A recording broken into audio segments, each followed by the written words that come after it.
इथे उपस्थित विचारमंचाला आणि श्रोतेगणांना माझा नमस्कार. मी चंदन संतोष गायक इयत्ता 8वी क ची विद्यार्थिनी. विषय म्हणते व्यसन सोशल मीडियाचे. तारीख 7 ऑक्टोबर 2017. स्थळ चक्क विद्येचे माहेरघर वगैरे असणारे पुणे. 15-20 लोकांच्या जमावाने 4 पुत्रांना रॉकेट टाकून झालं, तर 16 पुत्रांना अंदाज विष टाकून मारलं आणि पाठीवर पाय देऊन आलेल्या सख्या भावानेच बहिणीचा खून केला. तिथे तोबा गर्दी जमा झाली, पण एकाही व्यक्ती त्या माथेफिरू भावाला थांबू शकला नाही, कारण तोच व्यक्ती घडलेल्या घटनेचे मोबाईलमध्ये प्रेक्षेपण करण्यात मग्न होता. रस्त्याच्या कडेच्या झाडीत 2 जणांना जीवघेणा हल्ला झाला, पण तिथेही तोबा गर्दी जमा झाली, पण तिथेही तीच परिस्थिती. कोणीही मदत करण्यासाठी पुढे आले नाही. स्वतःच्या जीवाची याचना करत मदत मागण्यासाठी मुलगी सरकत रक्तबंबाळ अवस्थेत रस्त्यावर आली, पण तिलाही कोणीही मदत केली नाही. ही आज आपल्या युवकांची परिस्थिती आहे. कुत्र्याला मारताना, बहिणीचा जीव घेताना, त्या युवतीला मदत करताना एकही माईकाला मदत करायला तिथे हजर नव्हता. तिथे माणूस गैरहजर होता, कारण की तोच माणूस घडलेल्या घटनेचं मोबाईलमध्ये प्रक्षेपण करण्यात मग्न होता. आज हे व्यसन सोशल मीडियाचे हे फक्त युवकांनाच नाही, तर लहानापासून मोठ्यापर्यंत, म्हाताऱ्यांपर्यंत हे व्यसन युवकांना लागलेले आहे. आज लहान मुलगा देखील आईला म्हणतो, आई मला मोबाईल दे, नाहीतर मी जेवण करणार नाही, अशी ही परिस्थिती निर्माण झाली आहे. सोशल मीडिया म्हणजे नक्की काय? सोशल मीडिया म्हणजे अनेक फेक अकाउंट असलेले फेसबुक, अफवा पसरवणारा व्हॉट्सअप आणि ज्याच्याशिवाय आयुष्य पंचट्यूब झाल्यासारखं वाटतं असं यूट्यूब. आणि आजच्या युवा पिढीची सर्वात आवडतीची ॲप म्हणजे इन्स्टा आणि स्नॅप ही सोशल मीडियाची काही माध्यमं आहेत. ह्या सोशल मीडियाने काहींचे आयुष्य घडवली, काहींचे आयुष्य बर्बाद केली. 1997 मध्ये 6 डिग्री व मायस्केप, तर 2004 मध्ये फेसबुकची निर्मिती झाली आणि इथूनच सोशल मीडियाच्या क्रांतीला प्रारंभ झाला.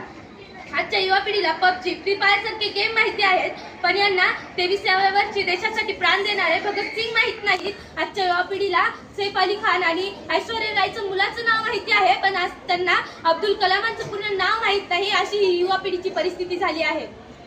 संत तुकाराम म्हणतात की पुत्र हवा ऐसा ज्याचा तिन्ही लोकी झेंडा. पुत्र हवा ऐसा ज्याचा तिन्ही लोकी झेंडा, पण पुत्र झाला ऐसा की ज्याचा सोशल मीडियावरती झेंडा. आणि हाच सोशल मीडियावरती झेंडा गिरवणारा तरुण म्हणू लागतो, आहेस तरुण तर घे मजा करून, आहेस तरुण तर घे मजा करून, जाशील मरून तर टाकतील पुरून, जाशील मरून तर टाकतील पुरून. मला असं वाटतं की आजच्या युवा पिढीचे विचार असे असायला हवे की आम्ही देशाचे तरुण भ्रष्टाचारास टाकू मारून, बेरोजगारी टाकू पुरून आणि सोशल मीडियाचा योग्य वापर करून देशाला महासत्ता टाकू करून. आज जर आपल्या युवकांचे विचार असे असतील, तर प्रत्येक युवक विकसित होऊन आपला देश महासत्ता होईल.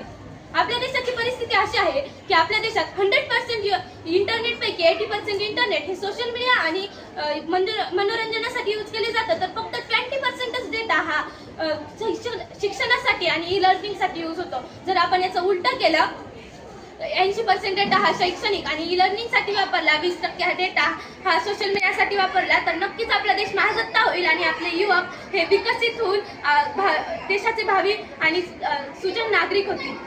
याच्या पलीकडे जाऊन जर आजच्या युवकाची परिस्थिती सांगायची झाली, तर फेसबुकवर 5000 मित्र आणि घराबाहेर ओळखत नाही कुत्र, अशी ही आजच्या युवकांची परिस्थिती झालेली आहे. सोशल मीडिया हे एक माध्यम आहे आणि सर, टीचर, मला असं वाटतं की माध्यम हे कधी चुकीचं असू शकत नाही, तर त्याच्याकडे पाहण्याचा दृष्टिकोन हा चुकीचा असतो.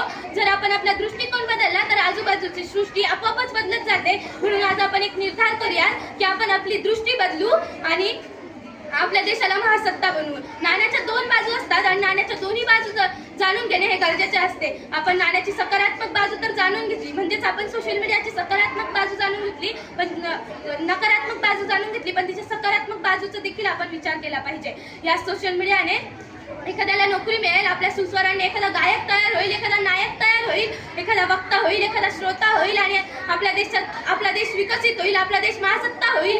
हाच आशावाद बाळगते आणि तुम्हा सर्वांना माझा धन्यवाद देते. धन्यवाद.